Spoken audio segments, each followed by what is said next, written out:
Join করেছি আমি এসেই ফেব্রুয়ারির মাঝামাঝি 2024 আমি এখানে পুলিশ বক্স স্থাপনের জন্য আমরা আমার ঊর্ধ্বতনকে জানিয়েছি। ঊর্ধ্বতন তারপর সেই প্রেক্ষিতে আমাদের কিন্তু এখানে নিয়মিত পুলিশ এবং পাশাপাশি র্যাব টহল দিত। বাট আগস্টের পরবর্তীতে সেটা অনেকাংশে শিথিল হয়, আপনারা সবাই জানেন।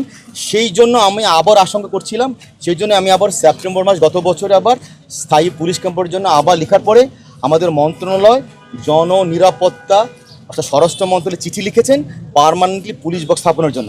সেই জন্য পুলিশ অথরিটি এখানে এসছেন এবং ওনারা এটা এখন কার্যকর করার জন্য আমি বারে বারে বলে আসছিলাম, ওনারা আমাদেরকে কথা দিয়েছেন এটা অতি সত্বর ব্যবস্থা নেবেন।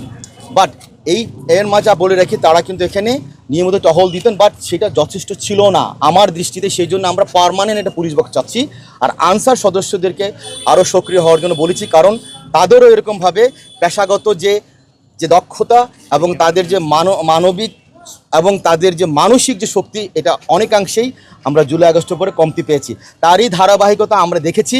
আনসার থাকা সত্ত্বেও অনেক ক্ষেত্রে তারা তাদের কাঙ্ক্ষিত ভূমিকা আমরা পাইনি। সেই জন্য কোন জায়গায় কেন এটা হয়েছে এবং সেই জন্য আমরা উচ্চতর মহলে সেটার জন্য জানিয়েছি এবং তদন্ত অলরেডি শুরু হয়েছে। কোথাও যদি কারো ব্যর্থতা থেকে থাকে তাকে আইনানুগ ব্যবস্থা নেওয়া হবে। এর মধ্যেই যারা এরকম দায়িত্ব পালনে অবহেলা করেছে তাদের ব্যাপারে ব্যবস্থা জোন অধিনায়ক নিচ্ছেন। আমার আপনার কাছে হলো এইটা সিকিউরিটি কিন্তু এটা একটা সার্বিক ব্যবস্থাপনা। এখানে সর্বস্তরের সিকিউরিটির যে লোকগুলো থাকবেন তাদের সাথে জনসম্প্রীতি যখন থাকবে তখন আমাদের হাতে আরও শক্তিশালী জিনিস থাকে, তখন কুচুকরি মহল কিন্তু শুরু করতে পারে না।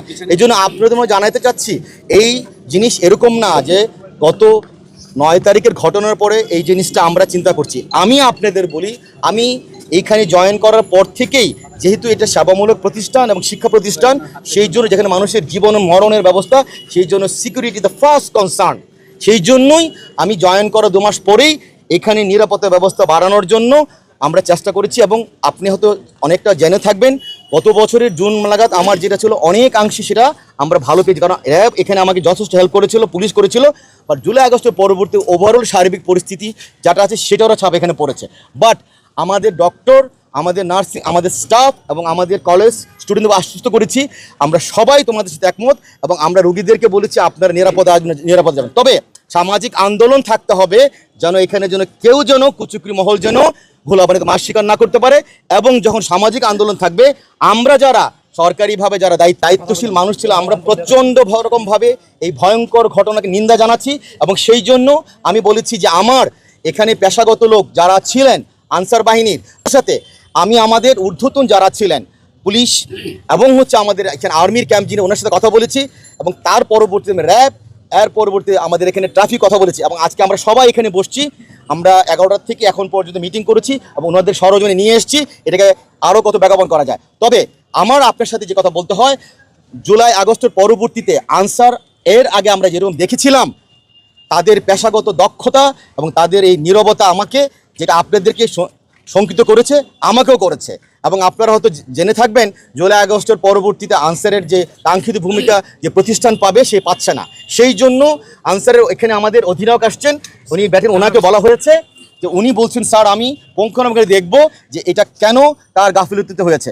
আমি আপনাকে রিকোয়েস্ট করব ওনার কাছে আমি এই ব্যাপারটা আজ থেকে প্রায় 6 মাস আগে বলেছি যে আনসারে যদি থাকে, যদি নিরাপত্তা লোক থাকে আর আমি যদি নিরাপদ না থাকি তাইলে আমার এরকমভাবে ইউনিফর্মধারী লোকের দরকার কি। তা আমি আপনাকে অনুরোধ করব ওনার সাথে যে কথা বলেছিলাম গত মাসে বলেছিলাম যে আমার এই আনসার যদি ভালো কাজ না করতে পারে তাহলে আমাকে হয়তোবা আরও অন্য কিছু চিন্তা করতে হবে যে আমাদের কারা সিকিউরিটি দেবেন। আমি রিকোয়েস্ট করব আপনারা যদি ওনাকে সেই প্রশ্নটা করেন তাহলে হয়তো খুব ভালো একটা আনসার পাবেন। ধন্যবাদ।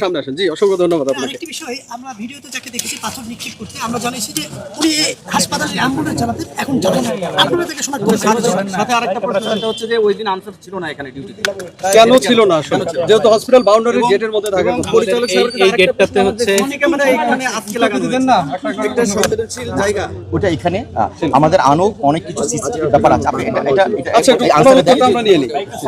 পাথর নিক্ষেপকারীকে আপনারা চিনতে পেরেছেন কিনা? না, পাথর নিক্ষেপকারীকে আমরা চিনতে পারিনি। আমার এখানে যে দায়িত্বপ্রাপ্ত কমান্ডার ছিলেন, আমি এখানে ছিলাম না, উনি বলতে পারবেন। আরেকটা বিষয় হচ্ছে এই গেটটাতে আমাদের এতদিন রোস্টার অনুযায়ী ডিউটি ছিল দুপুর 2টা পর্যন্ত।